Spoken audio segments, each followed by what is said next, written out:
You're listening to Two Beers Until Phronesis, a podcast where we discuss the ideas of philosophy, ethics, religion, history, and culture. Alongside regular guests and friends, we discuss some of life's big questions over a few beers. Enjoy.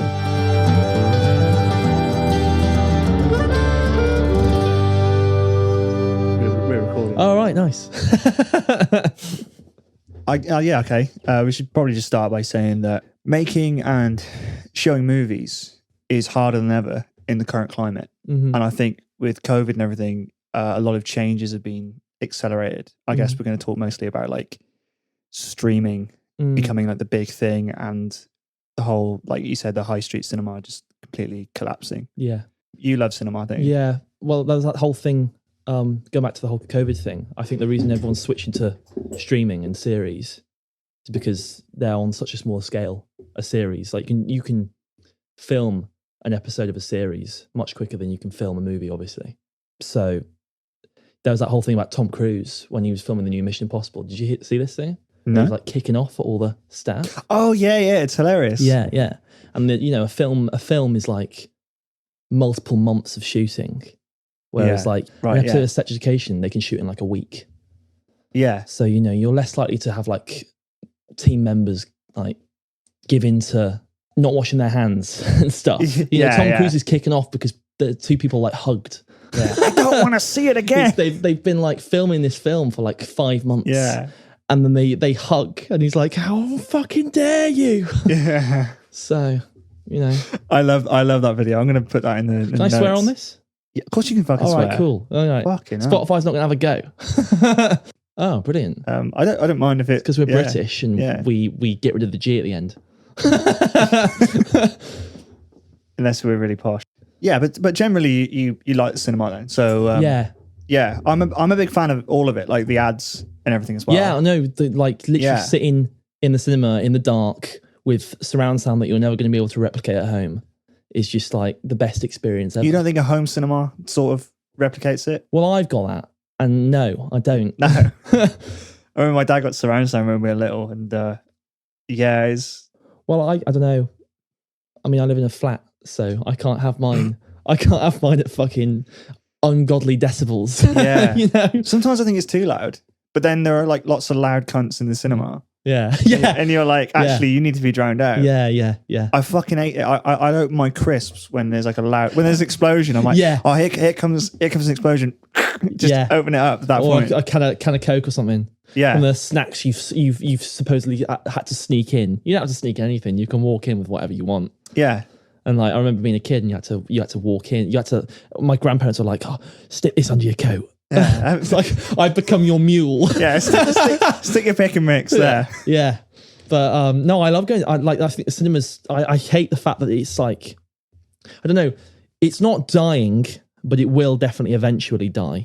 Well, I got some interesting, juicy numbers. Go on then. If you like numbers. Yes, I love numbers. They're so juicy. Juicy, interesting numbers. So Disney owns a third of the US and Canadian market share of cinema. That's not a surprise. And that's twice as big as anything else, like the next biggest thing. Who's the next biggest? Do you know? Probably Universal. I don't know, actually. I was about to say because Sony. Yeah, so maybe Sony. But its takings are dropped by 82% during the pandemic. And AMC, which is the largest cinema chain in the world, 2/3 of its venues are open at the moment, or at least they were open in December when I looked. But attendance is 92% down.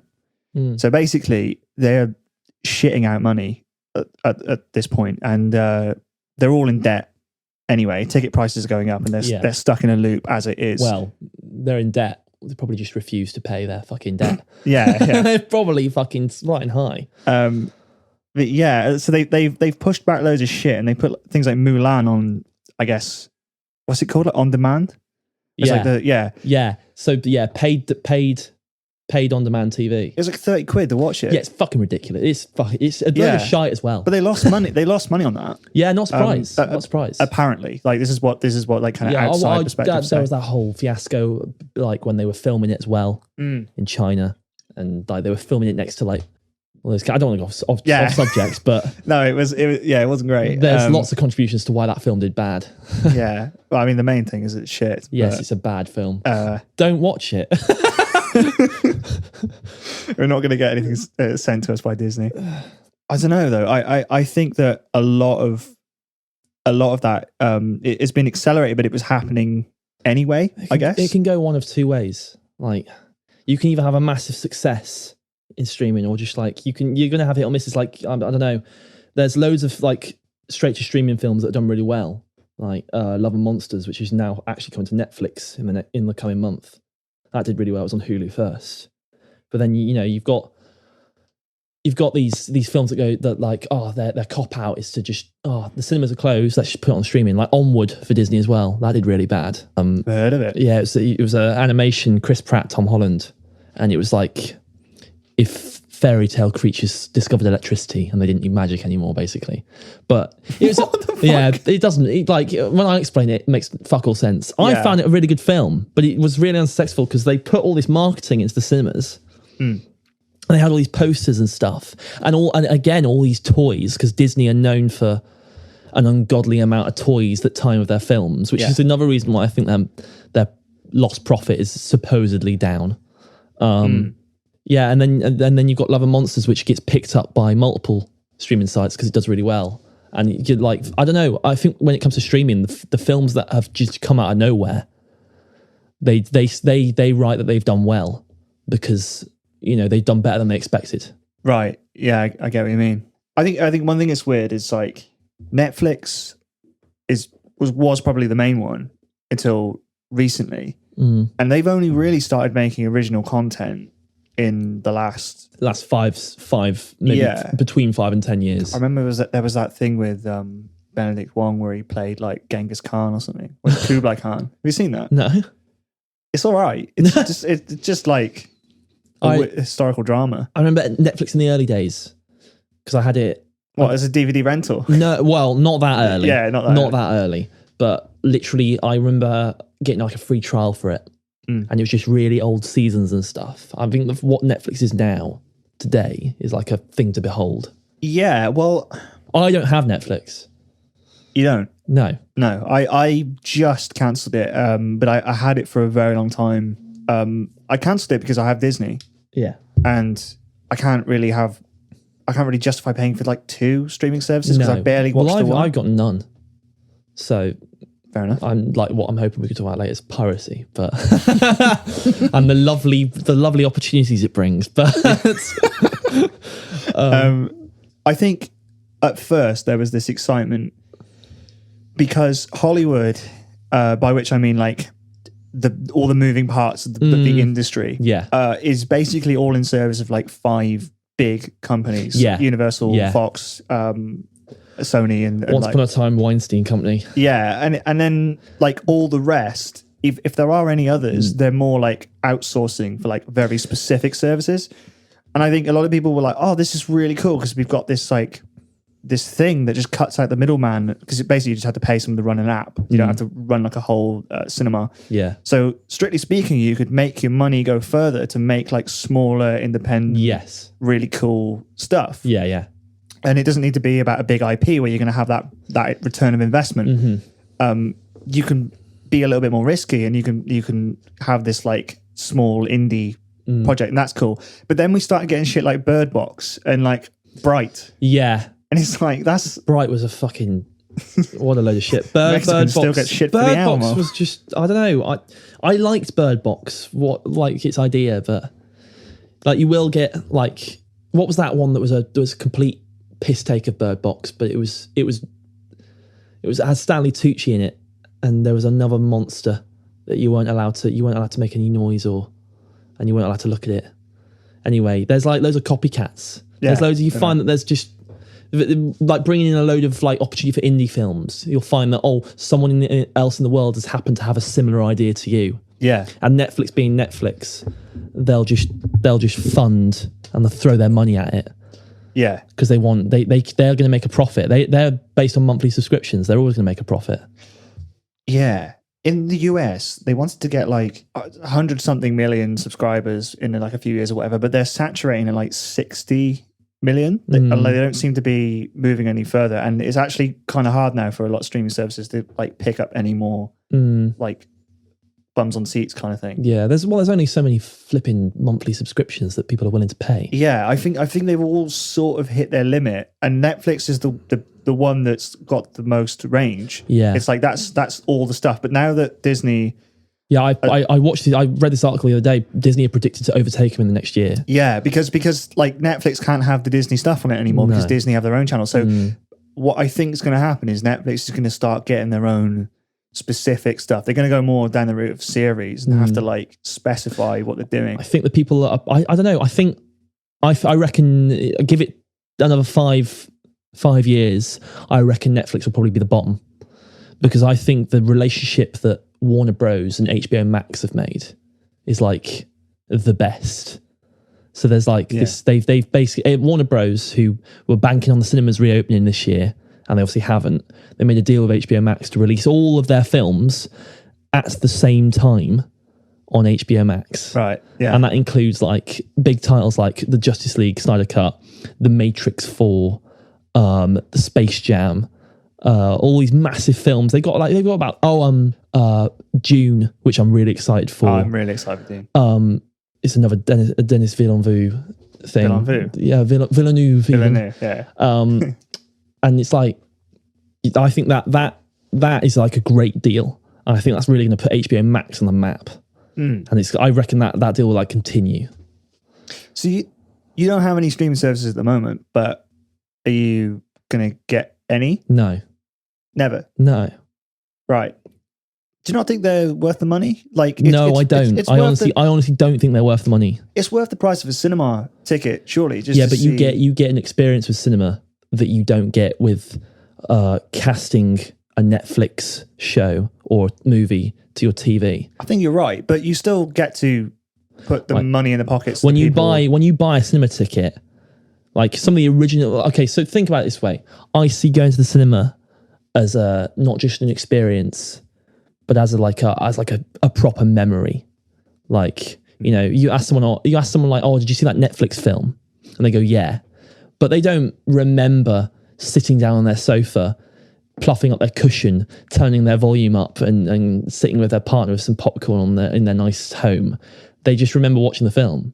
Whereas when you go to the cinema, you think about like, there's like people on, like, not anymore, but there once upon a time, people would sell their original A New Hope tickets from the original Star Wars film when it first came out in America on eBay. And to have like an actual stamped ticket from a privatized cinema is like, it was worth a bit of money. Like, and like that itself is a memory. The ticket is a memory. To walk through the doors of a cinema is a memory. Yeah, I keep a lot of my tickets. To watch a film that's actually being projected by a projector, not on a digital screen, that's part of the experience as a memory. Do you not think it's slightly declining? Oh yeah, definitely. Yeah. And I don't think cinema will be gone for like at least another 10 years. I don't think it'll ever go, because I reckon it will go privatized and you'll have these small independent cinemas. Yeah, because there's certain things that just do better at the cinema anyway. So it's one of the points I wanted to make. Basically, since Jaws and Star Wars, there's been this ever widening gap between low culture and high culture. Because before it was just all about making a good film. Yeah. And then from there, the seeds were sown. I think they were pretty much cemented with films like Independence Day in the 90s, when you could have like more CGI and bigger budgets and things. And I think that in one sense, maybe streaming could actually remedy that a little bit and provide more equity, so that all genres and these more art housey films can get the budget they deserve, or maybe not even need the bigger budget because you don't have to pay projectionists. Well, I was literally this morning, I was watching a thing on Ben Affleck, and he was talking about his most iconic roles.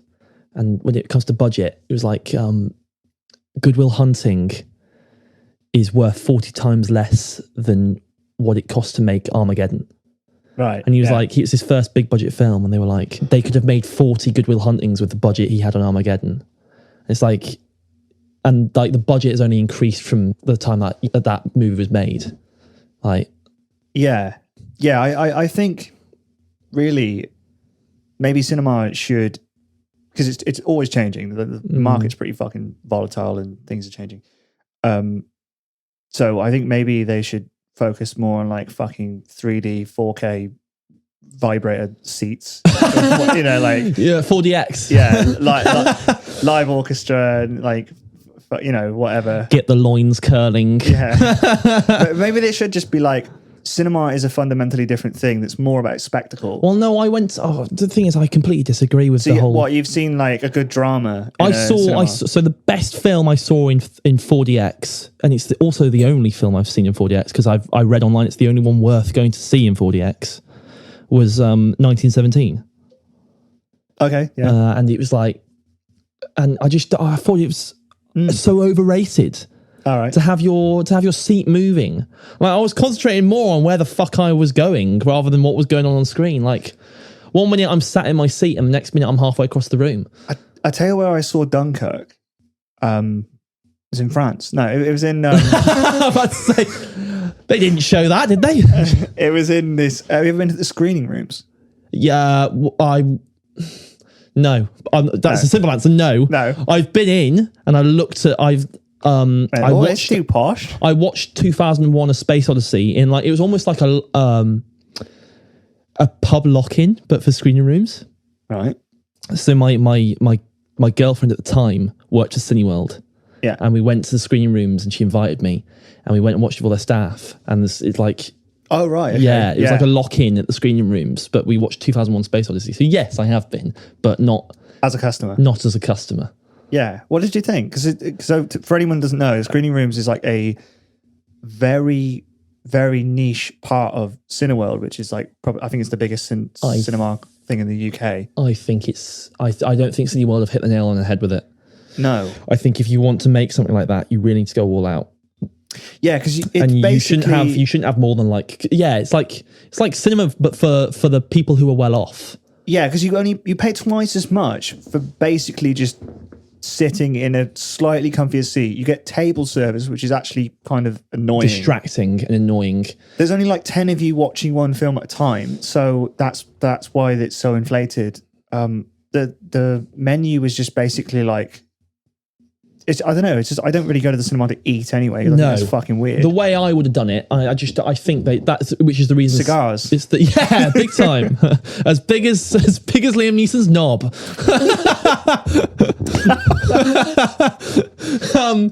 The way I think they should have done it is they should have had just you and on your own if you want to, before you go to the screening. You tell them how many people you want in your own screening. Right. So whether you want to go on a date or whether you want to take 6 people with you. And then they make the film so it's got intermissions in it. So when there's an intermission, they have like 4 intermissions. The first one, you get your starter and the movie continues playing. The second one, you get your main, the movie continues playing. The third one, and so on and so on. Yeah. But not for like if I'm sitting in a film and then some knob comes over to me and says...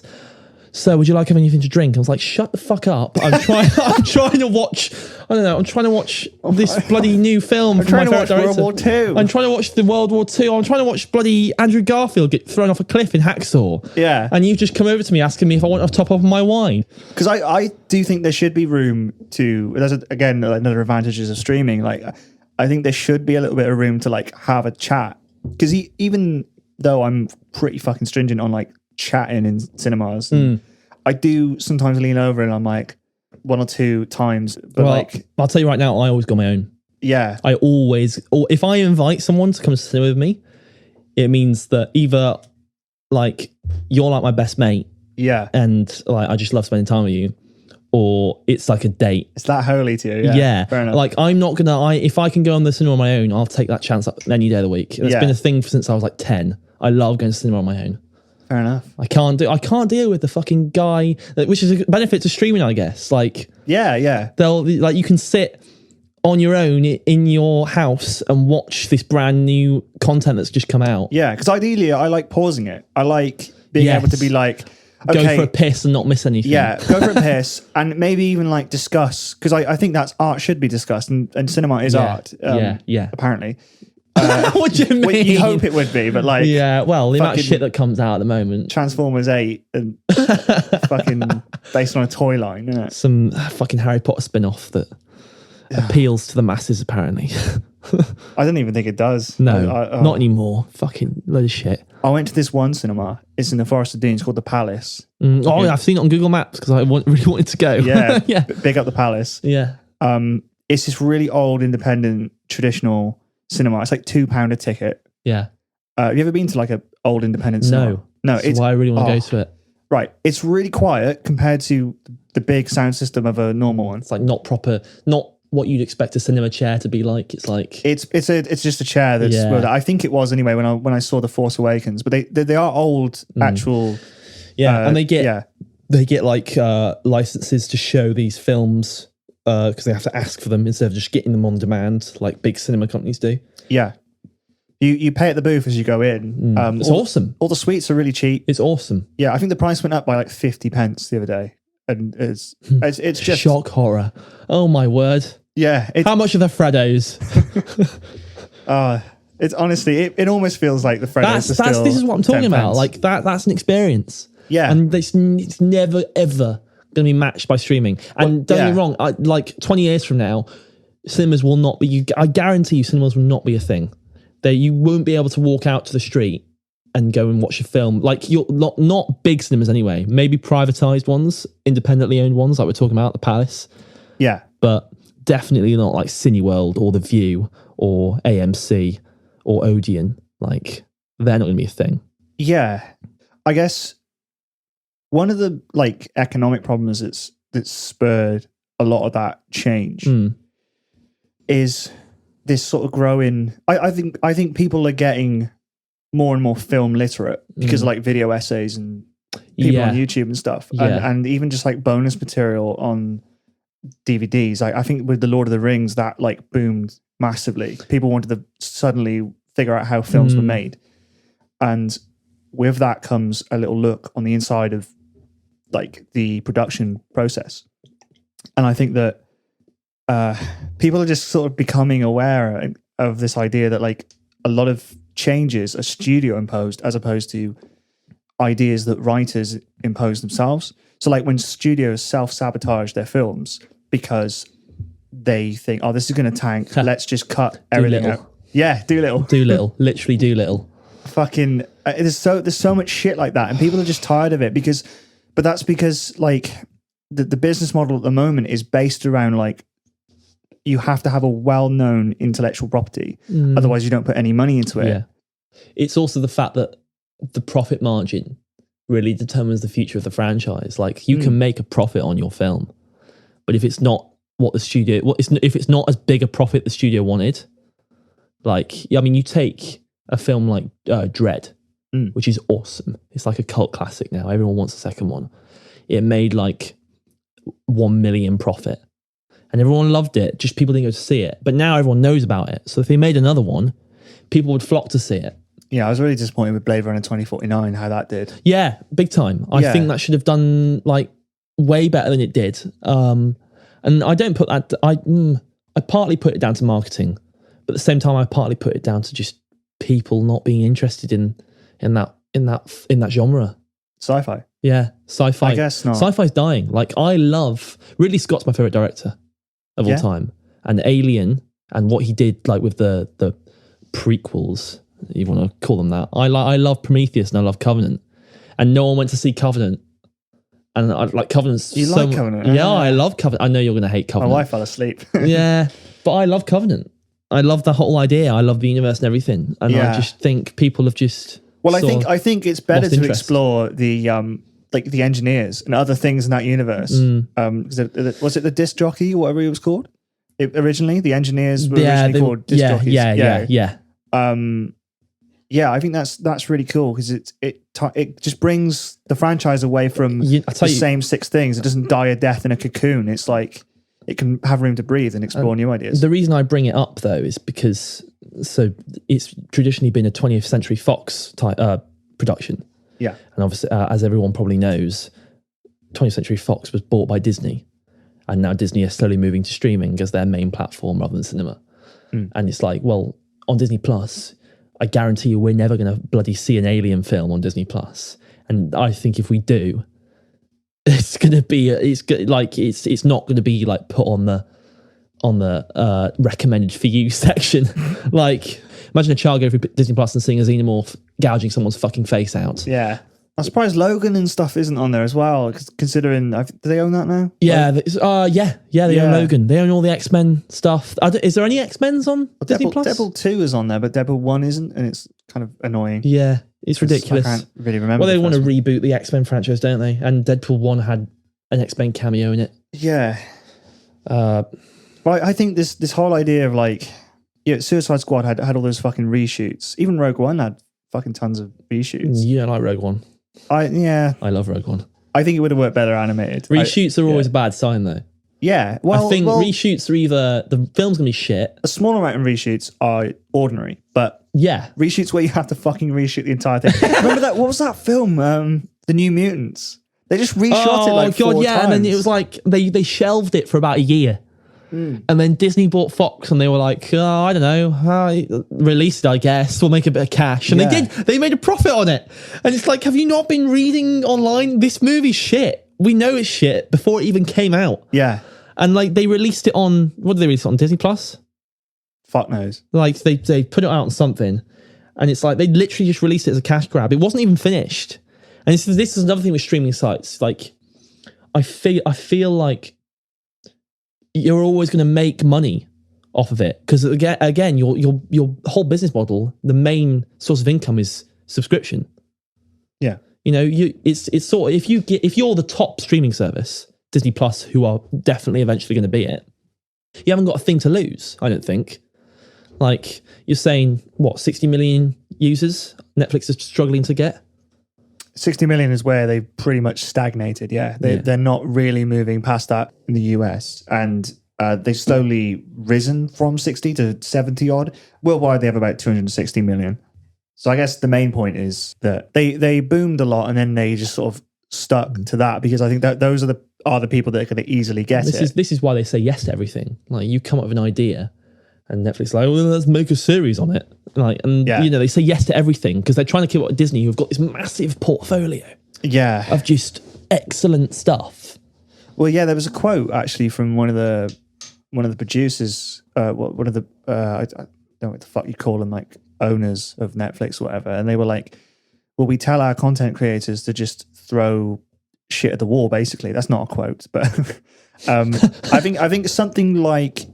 Take your shit and just throw it. And if it makes the face of a Mickey Mouse character, then guess what? You've got a deal.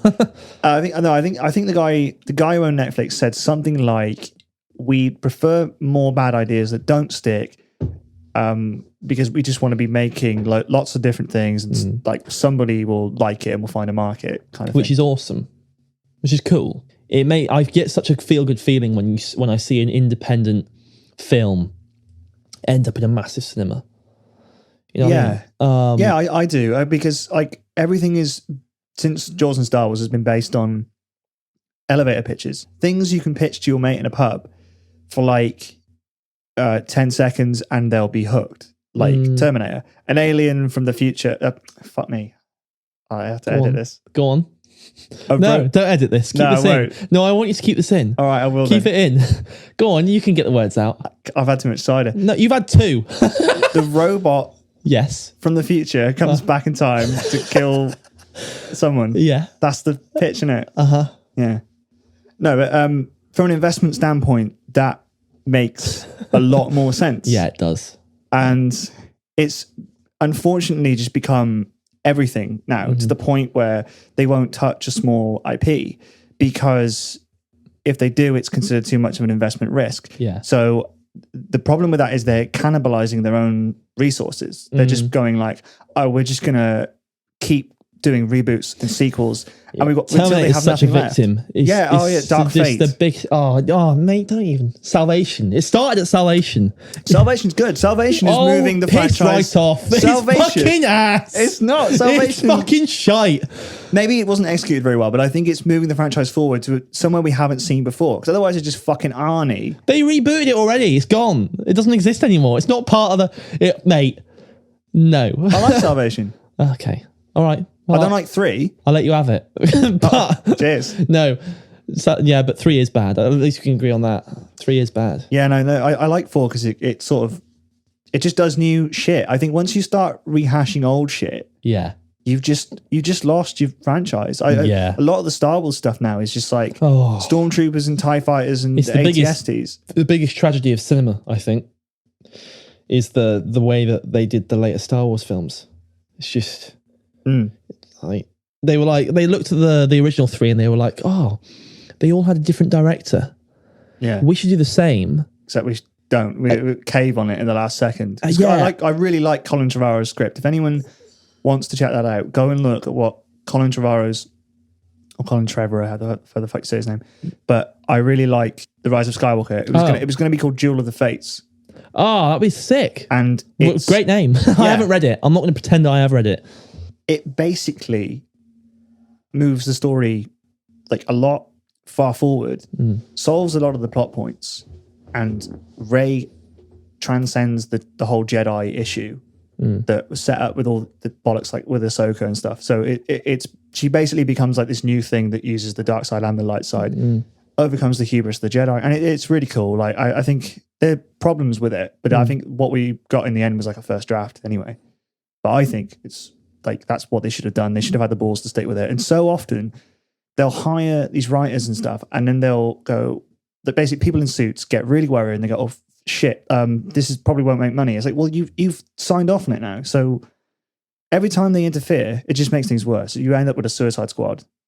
Like every time you do that, I don't think it ever works out. Suicide Squad was a terrible loss. I think had so much potential. I need to check my phone because I need to have a piss. My mum wants to get in touch with me for some reason. Hello. Can't hear you. 1 minute. You're on my headphones. Hello. Where are you? I'm doing a podcast. Oh, I'm sorry. Yeah.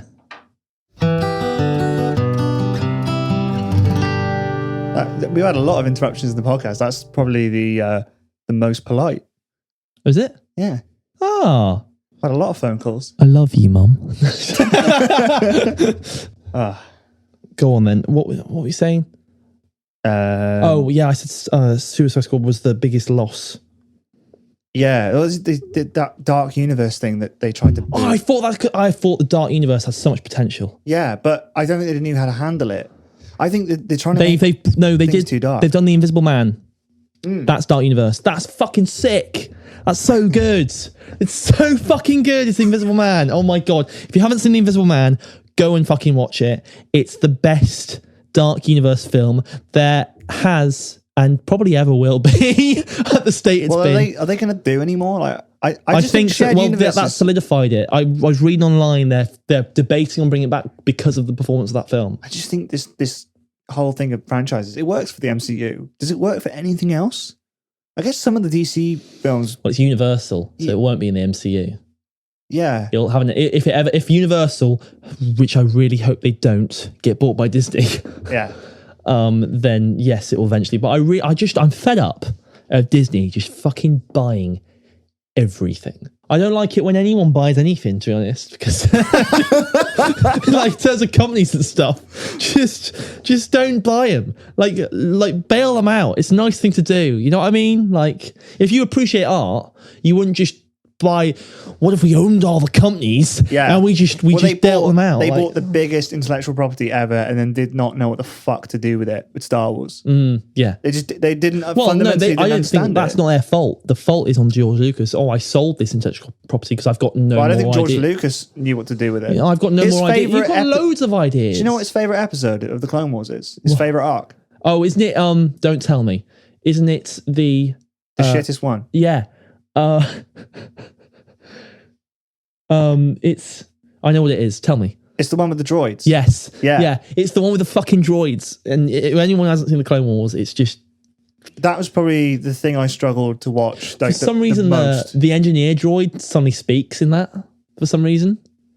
Isn't there like a little alien in him? There's a little alien. Yeah. Who's in it? He's like one of the generals for some fucking reason. Yeah. That's stupid. I am a strategic general. Yeah. It's like, but then you've got the comic relief character. Yeah. Who's like the little. It's a pit droid. The pit droid. But they speak in something else, don't they? No, they just make beeps. They just make sounds. They don't speak. Right. Yeah. They're not supposed to speak. Yeah. And there's like the only pit droid. I'm pretty sure it's the only pit droid that speaks. Yeah. Don't quote me.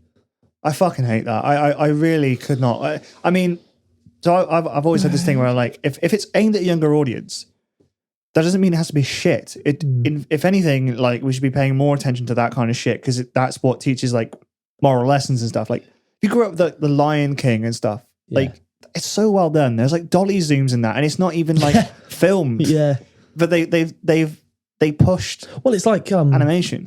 We're getting like off topic, but, yeah. But Toy Story 3, not Toy Story 3, Toy Story 4. Have you watched an analysis of the way of that film? I have, and there's a split diopter shot. If anyone doesn't know what a split diopter shot is, crazy. It's when, like, normally you'd have one thing on the left hand side of the frame, for instance, that's in the foreground, and the right hand side of the frame is in the background, which is how you'd normally do it. But a split diopter, the right hand is also in the foreground somehow, and it looks like fucking really weird. It's a manipulation of focus. Yeah, and it's just. And they did it, and it's not filmed. It's an animation, obviously. It's Toy Story, and they've done it. And it's just like it begs the question why. And it's like because they can, and they want to push the limits of animation. Yeah, and it's just like it's fucking awesome. Like Toy Story 4 is like one of the most beautiful animations I've ever seen, and it's crazy. It's awesome. I don't really like the story. I think the story's like it's pointless because it undoes everything. You were going to say something about binge watching, weren't you?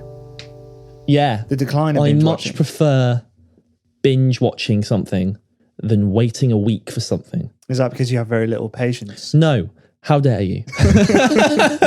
Exercising the virtue of patience. No. I have a lot of patience. I can wait for a lot of things. But when it comes to... So I told you before we started this that I've been bored in lockdown, so it's resorted to me starting The Walking Dead again.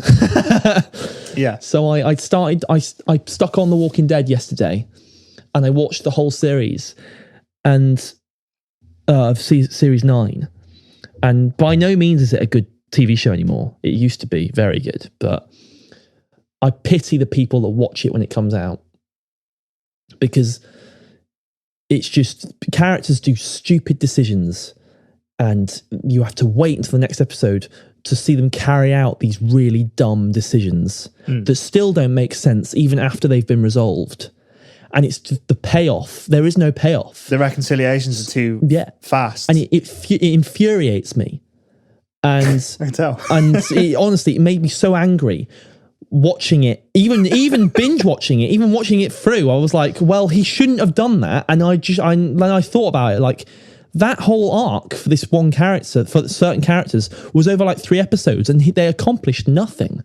So I can only imagine what people who watch it as they come out feel. Like they've been waiting 4 weeks to find out the end of this character's arc, and it accomplishes absolutely fuck all caps. Like it's fucking it makes me so angry. So I'm a big fan of binge watching, which is why if the writing is good enough though, I guess that's an issue with writing. Like but what about The Boys? Because that's written really well. The Boys is written really well, but the first season was released altogether. Yeah, but what about the second one? And the second one, I loved the second season. Did you like the way it was released? It's a minority. I hated the way it was released. You can say that that's probably due to my patience, but at the same time, I'm also paying a fee for a subscription. Yeah, I think the worst thing about it... You know, I expect the whole season on my fucking subscription. Give it to me now. I'm paying you $6.99 a month. Like, the worst thing about it is that they ultimately have you by the balls. And I think that's just like... That's what people don't Billy want. Butcher accent.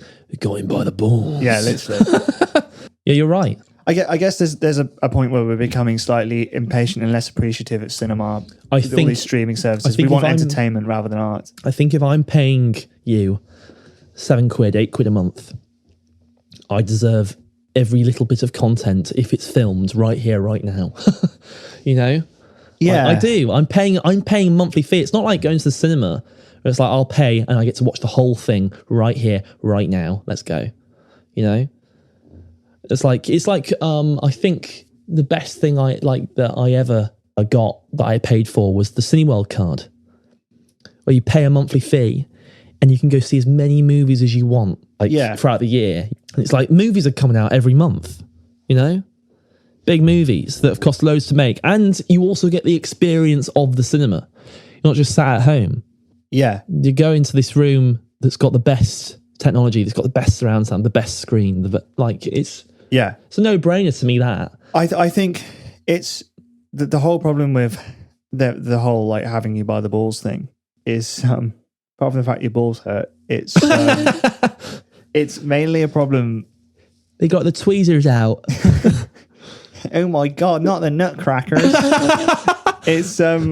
It's more of like an indicative thing with media in general. So I've talked to you before about video games because I'm still on the retro consoles, and I just everyone's like, "Oh, you're a retro gamer," and it's like, no, I'm not. I just haven't really. Just haven't gotten rid of the ones I had as a child. Exactly. Yes. And doesn't make me a retro gamer. Yeah, well, I consider the PlayStation 3 a little bit new. That's wearing off quite fast. Yeah, especially in lockdown. But I think the thing I don't like about a lot of this new stuff is the same stuff I don't like about cinema. It's like not necessarily like, oh, it's got to be a big IP or whatever, but it does have to be like a calculated. It's got to hit the most sort of people. That's where all the funding goes in like the card games and stuff. Yeah, you got to hit the majority of the nails on the head. Yeah, like lowest common denominator. But also, it's the way that games are sort of making you to fork out for backwards compatibility generationally. Yeah, and also, well, not anymore though. No, that was a thing. And I think it's like also like the pay to win stuff, and the way they're trying to like stomp out second. Well, it's the same with Disney Plus when they did the whole Mulan thing. Yeah, you're already paying $6.99 for Disney Plus, and then you want me to pay another £30. Yeah, so you can make the minute amount of profit on Mulan. And people will, even if it's just like video. Yeah, people will for to say a golden poo. They will literally a nice polished Asian poo. I'm already paying $6.99. But a nice polished poo, I have to pay £30 for. It's crazy. Yeah, the way that games markets are trying to like cut out the second-hand market. Yes. Fucking hell. I need a wee. Go for it. Bring that point up when I get back. Will do. It's true though.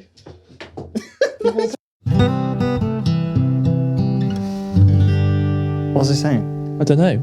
Oh, something about games. Oh yeah, the game market. Yeah, they're trying to stomp out the second-hand market for like physical discs. Yeah, well, they tried to do that like 2013. What's that?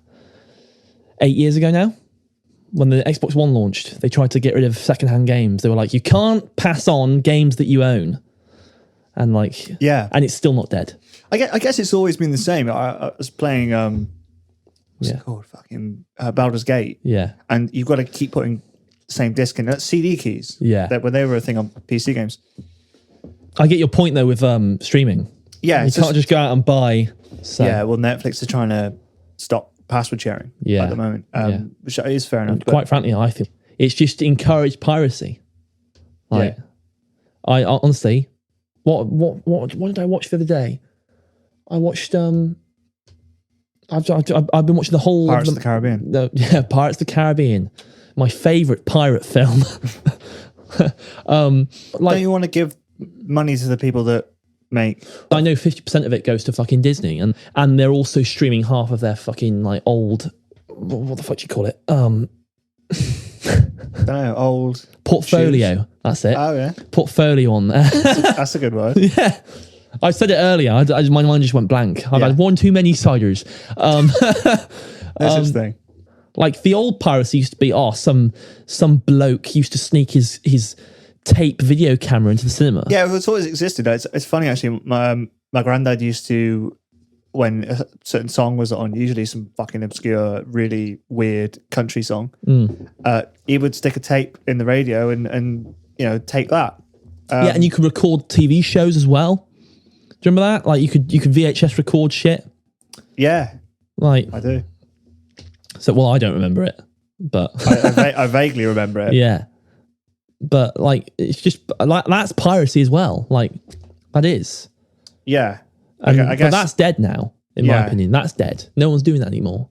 Yeah, I guess though there is the issue. Like, you do want your money or your wallet to speak as such to actually give, to sort of speak with your wallet. I guess it's because I like music and I feel the same way about that. I suppose, okay, you can go and see a live band, and a lot of live bands. That's the thing, though. There's a certain respect that comes with it, isn't there? It goes back to the transparency thing, where it's like, I think a lot of people are just like, oh, this is just a cynical, like the Emoji Movie. It's just a movie where Patrick Stewart, who's a Shakespearean actor, he plays a shit. Yeah, and he encourages kids to not wash their hands once they've been for a turd. Yeah, and it's like, well, I'm going to pirate this just to see how much, just to see how much of a shit it is. Right, go on. Got another point. Cinema etiquette. Oh, fucking hell! What's your? Do you get boozy when you go to? I've only ever gotten boozy once.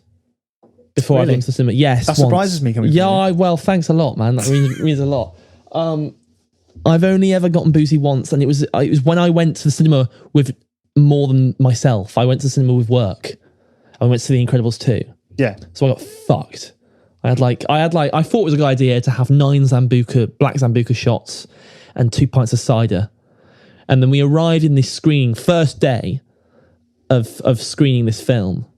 And I was swearing, and luckily one of my co-workers, he lovely guy, got me a water bottle. I sat there, I slept halfway through the film and woke up last minute. Having said that, I'm a massive, like, if you're in the cinema, shut the fuck up. Yeah. Like, so you don't generally agree with like boozing? No, I don't. I only did that once because I was going with like 30 people. And I was like, oh, we all work here. That's like, but in general, I absolutely hate it. I like the idea of having a drink and watching a film at home. At home, yeah. You come to a cinema and you ruin my experience. I'm going to fucking bollock you. The problem is that they sell these really tiny bottles of like Peroni or whatever, and like they don't even let you have it in the bottle. They get it in a plastic cup. Yeah, and then they pour it into a cup, and it's like half a cup, and they pour it in straight, so all the carbonation's gone. Yeah, and it's like £4, and you're like, yeah, can I have another one? No, fuck that. Yeah, you go in, you have it, £4 for a half a lager, and you're like, that was a waste. But then even if you have 2, then you're there, and you're like, oh, I'm really fucking tired because I can't like talk to anyone, and I'm just like, my concentration. So you shouldn't drink if you're going to the cinema on your own. Or you're going to cinema with, I don't know, another person, and you're not planning on speaking because as you shouldn't in a cinema. Unless you're going to drink a lot and you trust yourself to be mute while doing that, which I don't. No, who the fuck? I'm like at home speaking to myself in the mirror. Like when I've had a drink and I'm watching TV shows at home, like even when there's no one to talk to. So like I don't know why you intend on drinking and not speak. Like. It's impossible. Yeah. It's impossible to not say a single word, like, I don't know, 4 hours into being a bit pissed. Yeah, when I was saying I talk, normally it's normally just like a look, and maybe, I'll say something, but I'll say it so quietly that it's like, oh, well, they probably can't even hear what I'm saying. But it's normally like if fucking Tom Cruise does a backflip or whatever, I'll be like, that was fucking good, but I won't. It's more the look, my face fucking beaming, going, But I am a massive sort of supporter in when you go to cinema. Like there's that whole warning as well. There's like Mark Strong speaking through the mic, and he's like, turn off your phone. Yeah, sit back, relax. Do you know what? In the silent film era, they used to do a very similar thing. Did they? Silent? Yeah. What's the point? Well, it was shit like, oh, ladies, please remove your hats. Well, I get that. Yeah, they get in the way. But they had title cards. Yeah, exactly. But and things like how many people were wearing hats though? What year is this? Well, it'd be the 20s, I guess. Oh, I guess silent film. Quite a few people wearing hats. Yeah. Like, yeah, they'd say like, don't talk loud, Yeah. don't whistle, and they'd say like, please applaud with your hands only and things like that. Yeah, so I guess it's always existed, and now that's moved in the That's modern, moved to audio and visual stuff. Like turn off your phone. Turn off your phone. Don't say a fucking word. Yeah, literally. Especially when Mark Strong's saying it. I'm like, yes, Mr. Strong. You know, but even then, people don't fucking listen. No, but people use it as a babysitter. I'm not even going to lie as well. Like, I love my dad. He's great. He's done so much. Here we go. He's done so much for me, and I do love my dad. And he's like, I wrote a whole paper about how he's my hero when I was younger. But Yeah. I'll go to cinema with him like once every blue moon. He's a fucking cunt. No, he's not a cunt. But he'll just lean over to me. He'll go, "What do you think is going to happen next?" I'm like, I don't know. I'm watching the same film as you for the first time. But I only say that in my head. I don't actually say it to him because I don't want to. I don't want to say a word because I respect everyone else. And then he'll lean over and go, "Oh, that's a bit." Do you know what? If I was watching The Meg or something, with Jason Statham, I'd just go, "Oi!" I'd probably It's a megalodon. Yeah, I get. That's a big shark. If it's a film you know is going to be shit, but then I don't get that because I wouldn't go and see a film that I know is shit. This is why I go to the Palace. If I'm slightly undecided, I'll only ever go to cinema if it's something I know is going to be good. Yeah. What about eating? Eating. It's like what you said earlier about opening a pack of crisps. Like I'm a loud chewer. But I have so much respect for everyone. If everyone else has been silent and like I am on my own, I expect everyone else to be like that. My mindset when I'm in the cinema. So I'll only chew or stick a crisp in my mouth when a massive explosion happens or there's dramatic music. Yeah. If it's a nice summer moment, I will literally wait. And also I will never leave to go for a wee. Ever. No. I don't want to leave to go for a wee. You sit there and you jig a little bit. And honestly, there's been a queue for the bathroom, for the toilet even, after a film, like 5 long. And I've been like, I'm going to walk home, fuck this. Yeah. And I struggle to walk home because I've just not... I'm walking slightly hunched because my kidneys are about to fucking burst and my bladder's about to have a fit. Yeah. And like, it's how serious I take going to the cinema. I take going to cinema very seriously. Oh, yeah. My problem with the cinema is that like, most people don't feel that way. Most people treat it They see it as just a laugh and a night out. They see it as a luxury, but more in line with the restaurant. It's their right to do what they fucking want. They've paid for this ticket. Like I said, it's like they think of it as like a babysitter or just like a thing to do.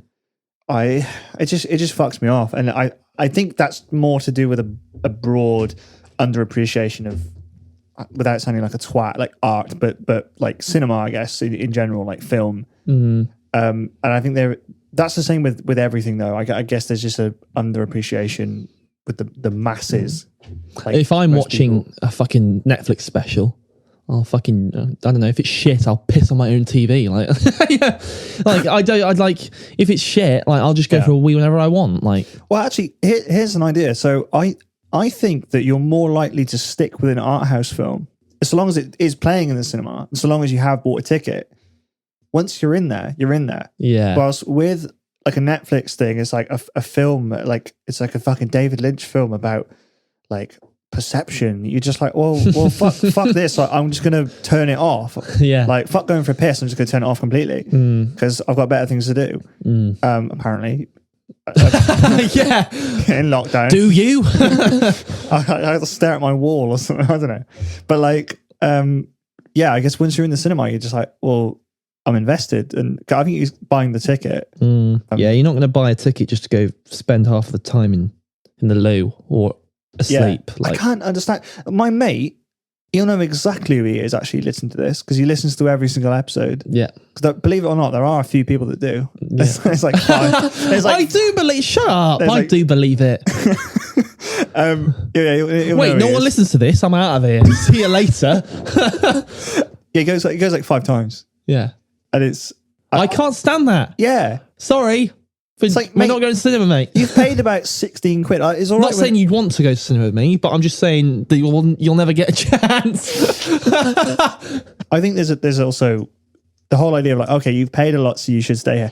I think that's a separate issue to the quality of cinema as well. Like in general, I think there's a difference between whether you like something intrinsically or not, or whether it's too expensive. Like food at cinema is fucking way expensive. Yeah. Yeah. Popcorn's a fucking, honestly, it's a piss take. It's like the biggest con of the 21st century. But you buy it, right? Oh yeah, of course I do. Of course I do. Yeah, it's really the only reason I do buy it is because it's really hard to quotation marks smuggle in popcorn. Even though I don't have to, I can just go around to Tesco and buy some fucking salted. Buy a big fucking sausage roll. But they hype you up. You're like, oh, I want a small popcorn. They're like, are you sure? It's only this big. And all it's the best action begins in the foyer. grab yours now, and you're like, fucking hell, I will. Yeah. I remember when Infinity War launched, they had a massive statue of Thor in the foyer of Cineworld, and in his hand he had a popcorn bag, and they were like, buy this size, better value for money, and the Cineworld have just stapled it on his hand. It's like marketing its best, but at the same time, like, you're gonna want popcorn. If it's good enough for Asgard, it's good enough for if me. it's good enough for the Odin's son, then yes, please get it in my belly. Oh, consumption. Ugh, it's ridiculous. You know Mark Commode, the film reviewer. No. And Simon Mayo. No. BBC Two. BBC One. BBC Radio 2. I know the guy on BBC Radio 1, the guy with the glasses. Who's he? Where's my phone? I've chucked it on the floor. Yeah. Bear with me. I'll give you... Mark Commode. Is he on BBC News sometimes? Well, he's like a film reviewer. Yes, I know Mark Commode. I see him on the news. He's on the news. Yeah, you know him. Yeah, I know Mark Commode. He's on the news all the time. So him and Simon Mayo. I don't know him by name, obviously, as I've just... you know, on BBC Radio 2, it's like Simon Mayo. It's like Simon Mayo. I don't listen to Radio 2. All right, okay. But I know who Mark Commode is. I used to pot wash in a old people's home. So... Oh, right. It was all, so they always had it on. It was on. Basically, Radio 2, of course. He came up with a list of 10 things that you should never do in a cinema. Right. So no eating anything harder than a soft roll. What the fuck? What do you mean soft roll? Like a bit of bread, isn't it? Hey? What? Hey? What a twat. That's the shit rule. No, but I think...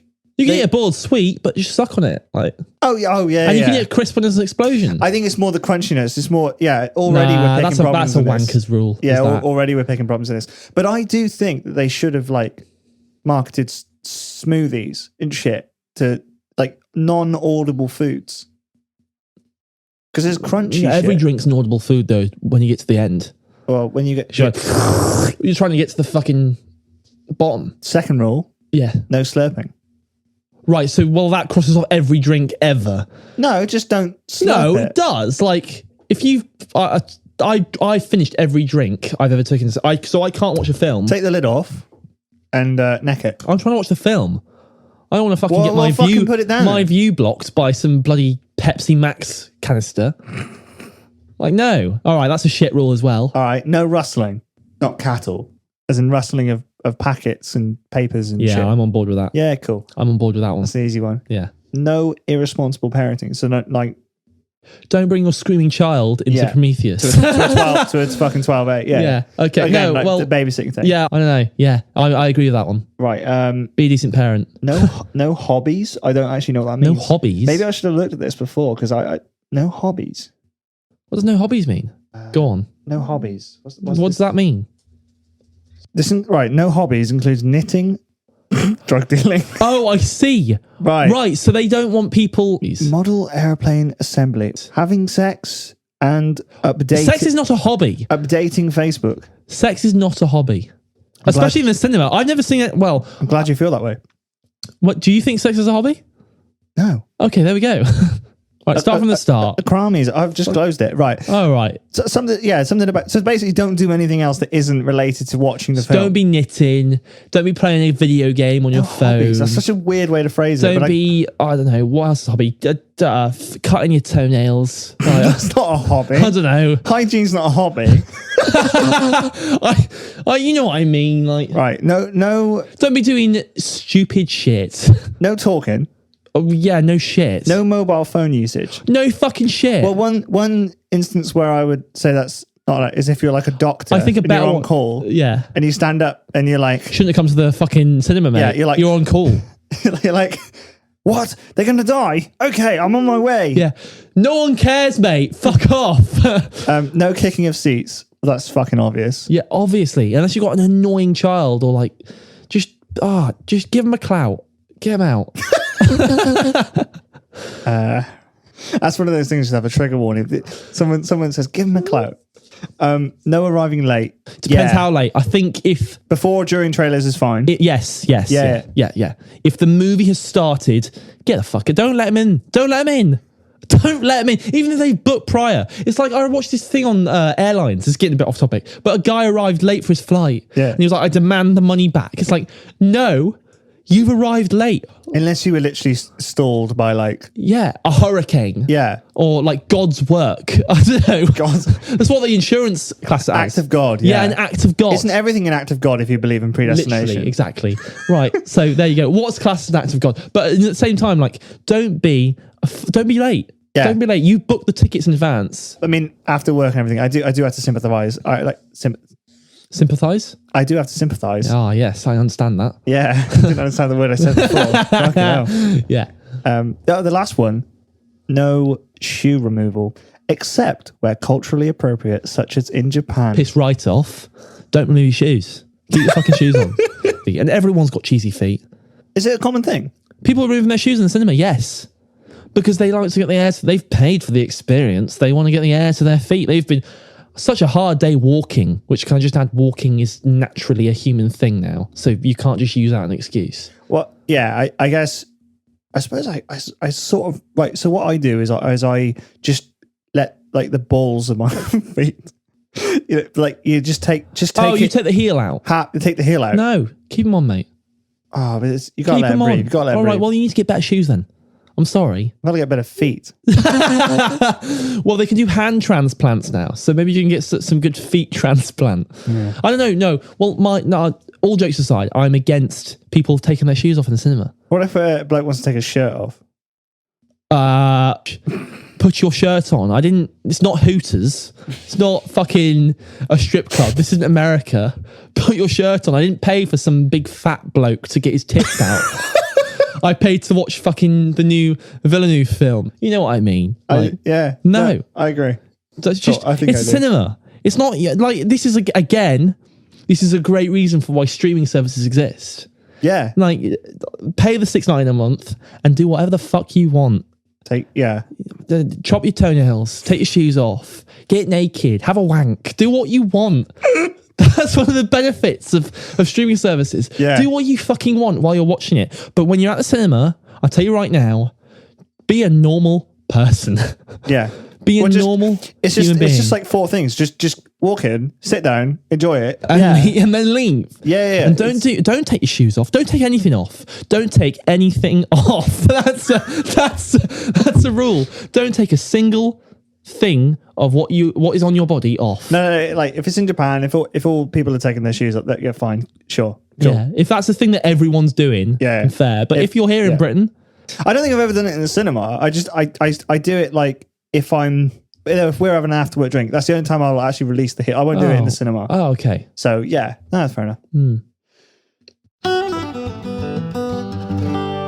Cinema's definitely going to die.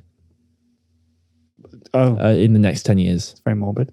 Not completely. No. But big public company cinemas, they're definitely not going to be a thing. 10 years time, I'm calling it. Calling it. Okay. Yeah. I'd put money on it. How much? Oh, I don't know. A decent bet. The 35 views we're going to get is going to be testimony to this. I'd put 100 quid in it. All right. I'd put 100 quid. 10 years from now, companies like Cineworld, View, AMC, they're not going to be a thing. Odeon, they're not going to be a thing. Cineworld, very, very close second. What is it they do that's different, like in terms of the No, experience? fuck all. Nothing. Okay. You know, Cineworld's still, they're using the same logo they did in the early 2000s. So, like, it's outdated branding. I think that's the only thing they got in it. But I guarantee big publicly Does that owned- matter? Is it just where they're built? In terms of accessibility? Because that's big all I time. go for. Big time. I just go for the nearest cinema. Same with anything Yeah. though now, high street wise. Same with anything. Like, you're not going to build a fucking, I don't know. I think that, like, ultimately, it's indicative of a lack of interpersonality. Like, I think we're becoming less sociable. That's why we don't like cinemas anymore. I don't know. I'm just trying to get like big trends that have caused this. Well, And I think that like the cinema is essentially a social phenomena. We don't then like you to look think at someone of it. like me and I go on my own. Mm. You know? So, I don't know. Well, I think less people go on their own. I think Yeah, definitely. most Definitely. people I'm go a minority.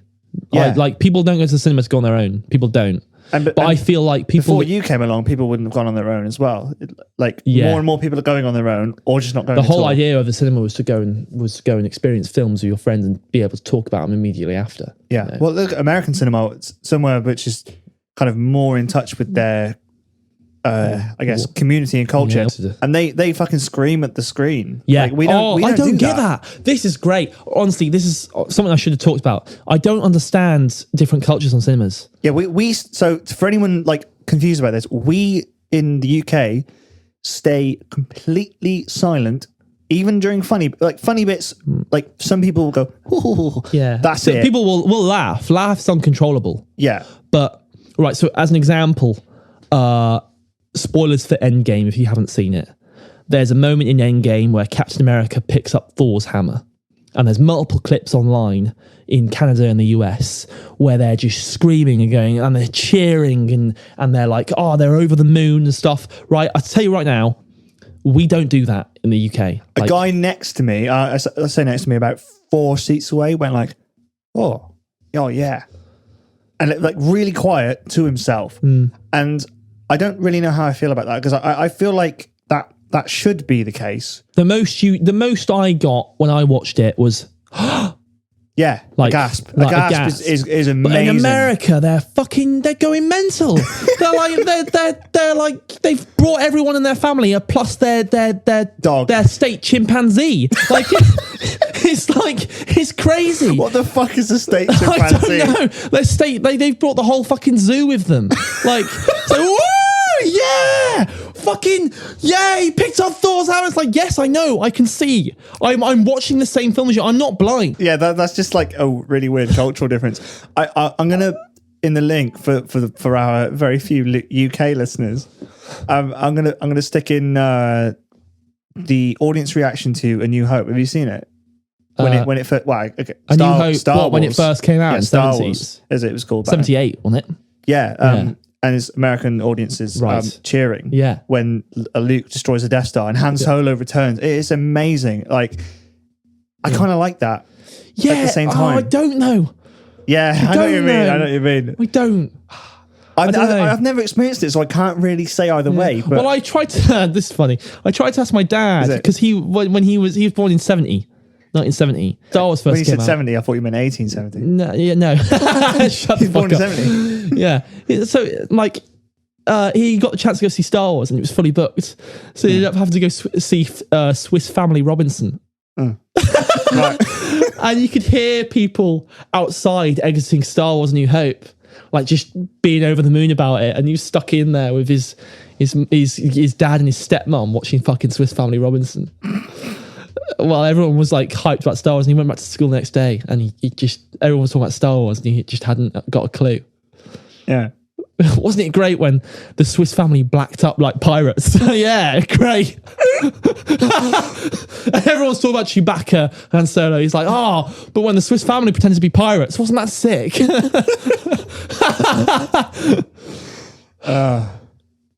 But yeah, Fair enough. Cinema. and streaming. Right. Cheers. Cheers. Have a good one.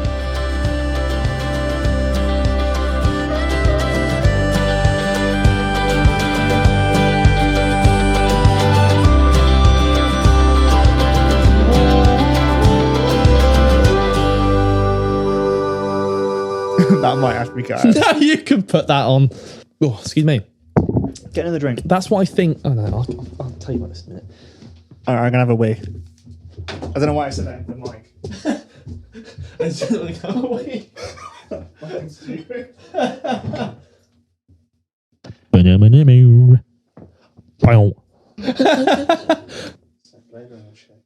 Most of our listeners are American. They're actually from. Are they? Wait there. You're kidding.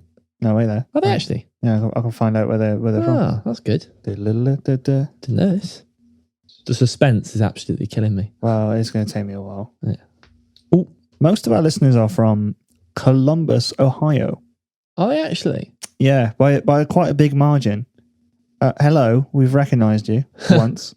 Hi. I don't really know what to do with this information. Maybe I should dedicate something. Yeah, I mean, we should do a podcast on Columbus, Ohio, and facts about Columbus, Ohio. Maybe we should. Maybe that would just offend everybody from there because I don't really know. Because we're British and we take the piss. I like the song Ohio by Crosby, Stills, Nash and Young. That's something. Fucking, I don't know. Yeah, well, no, we should do a podcast on facts of Ohio. Yeah, if you feel like we've connected with you in some way, drop us a fucking. And if you comment. don't mind us taking the piss out of facts of Ohio, pretty fun.